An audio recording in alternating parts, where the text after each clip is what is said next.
Telangana assembly సమావేశాలు జరుగుతున్నాయి. ఇప్పుడు లైవ్ చూద్దాం.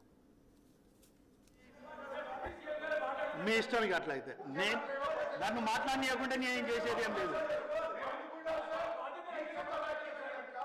నేను చాలా స్పష్టంగా చెప్పాను, మీరు హరీష్ రావు గారు వినలే. ఇప్పటికైనా వినండి, నేను చెప్పేది వినండి. మీరు ఇప్పటికైనా వినండి అంటున్నాను. నేను ఒకటే, ప్రశాంత్ గారు మీరు మంత్రిగా చేశారు, వారు సీనియర్ హరీష్ రావు గారు. నేను మాట్లాడితే పూర్తిగా విన్న తర్వాత రండి మీరు మాట్లాడండి. నేను వెరీ క్లియర్. ఇప్పుడు దీంట్లో ఒకటి ఉంటుంది మనకు, ప్లీజ్. కేటీఆర్ గారు అన్పార్లమెంట్గా మన శాసనసభలు ఉపయోగించాలి. ప్లీజ్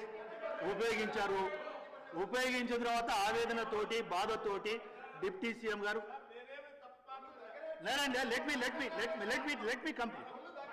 నేను అనేది వినండి, నేను అనలేదు. మీరు ఆవేదనతోటి మాట్లాడారు అంటున్నా. ఈ సభలో చాలా గౌరవంగా ఒళ్ళు దగ్గర పెట్టుకొని మాట్లాడాలన్నా అందరూ. మీరు ఆ మాటను మనం మాట్లాడే ప్రతి మాట జాగ్రత్తగా ఉండాలా, ఒళ్ళు దగ్గర పెట్టుకొని మాట్లాడాలన్నా నేను దాని గురించి మాట్లాడడంలే. ఏదైతే వారు అన్పార్లమెంట్ గా మాట్లాడింది కేటీఆర్ దాని మీద బాధతోటి ఆవేదనతోటి మాట్లాడారు.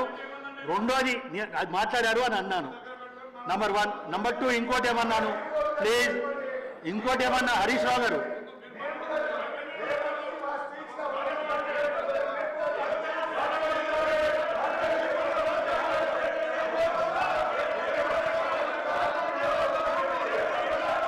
పాల్వాయి హరీష్ గారు ప్లీజ్ మీరు కూర్చోవాలి. ఇక పాల్వాయి హరీష్ గారు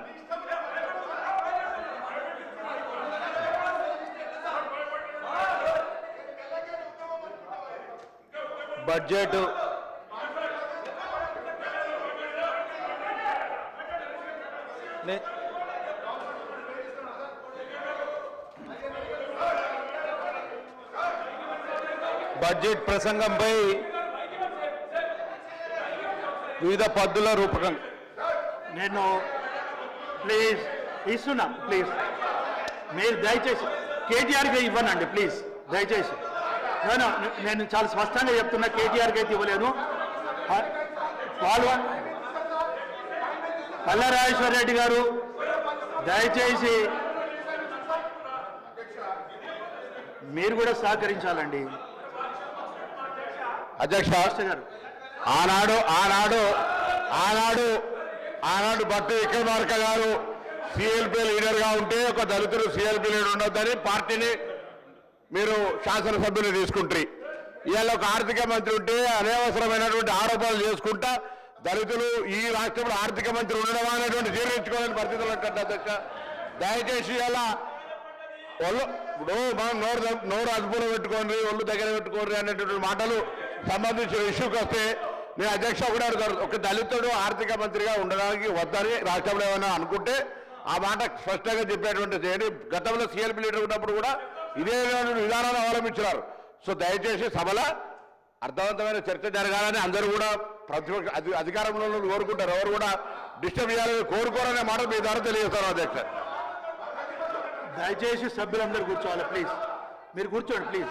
శ్రీనివాస్ గారు ప్లీజ్, లక్ష్మణ్ గారు ప్లీజ్ కూర్చోండి ప్లీజ్. నేను మళ్ళొక్కసారి రిక్వెస్ట్, మీరు నాకు సహకరిస్తున్నారు, నేనేం చేయాలి? మీరు కూర్చోనంతసేపు నేను అవకాశం ఇవ్వనండి. దయచేసి మీరు కూర్చుంటేనే అవకాశం ఇస్తాను.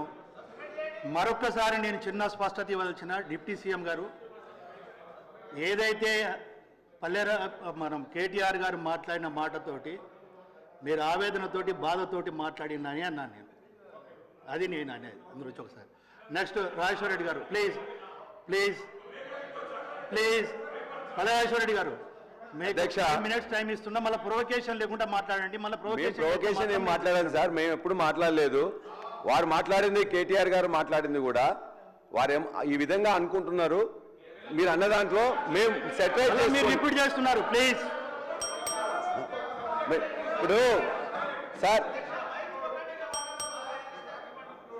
రాజేశ్వర రెడ్డి గారు ప్లీజ్ దయచేసి రాజేశ్వర రెడ్డి గారు ప్లీజ్ మీ సబ్జెక్ట్ కంప్లీట్ చేయండి.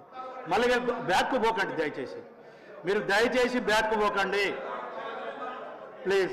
రాజేశ్వర రెడ్డి గారు నేను పార్లమెంటరీ అన్పార్లమెంటరీ మాట్లాడితే మీరు మళ్ళీ బ్యాక్కు తీసేసేయండి. పోకండి.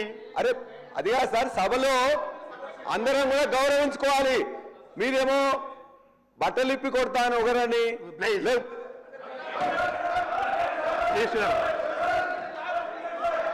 పల్వాయి హరీష్ గారు ప్లీజ్ మీరు మాట్లాడండి. బడ్జెట్ ప్రసంగంపై బడ్జెట్ ప్రసంగం సందర్భంగా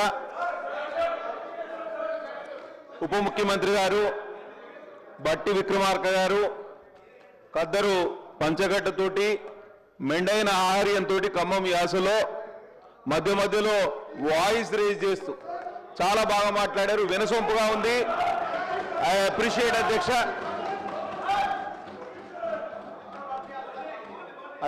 అభినందనలు తెలియజేస్తూ sir, we don't want to be A destructive opposition like these people. నేను కన్స్ట్రక్టివ్ క్రిటిసిజం చేయడానికి 4 రోజుల పాటు పొద్దున 4 గంటలకు లేచి 8 గంటల వరకు ప్రిపేర్ అయ్యి ఈ పుస్తకాలన్నీ మీరు ఇచ్చినవన్నీ అవపోసన పట్టినాం అధ్యక్ష. This is going to be research paper. మీరు వినండి, నేను ఎక్కడ కూడా డీవియేట్ గాను డైవర్ట్ చేయను, ఎక్సెస్ మాట్లాడిన అధ్యక్ష. కాబట్టి ఫిజికల్ అడ్మినిస్ట్రేషన్ 12 పద్దులు నాకే ఇచ్చారు మా బీజేఎల్పీ నాయకులు. కాబట్టి 5 నిమిషాలు ఒక పద్దు, 12 పద్దులు ఇంటూ 5 నిమిషాలు అనుకుంటే 60 నిమిషాలు. నేను ఎక్కువ టైం తీసుకుని అందులోనే కంప్లీట్ చేస్తా. వీలైతే ఇంకొక 5 నిమిషాలు తగ్గించుకునే ప్రయత్నమే చేస్తా.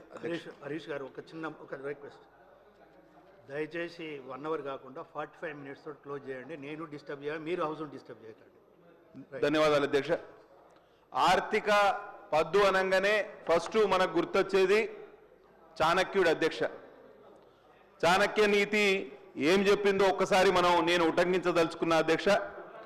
గతే శోకో న కర్తవ్యే భవిష్యం నైవ చింతయే వర్తమానేన కాలేన వర్ధయంతి విచక్షణ.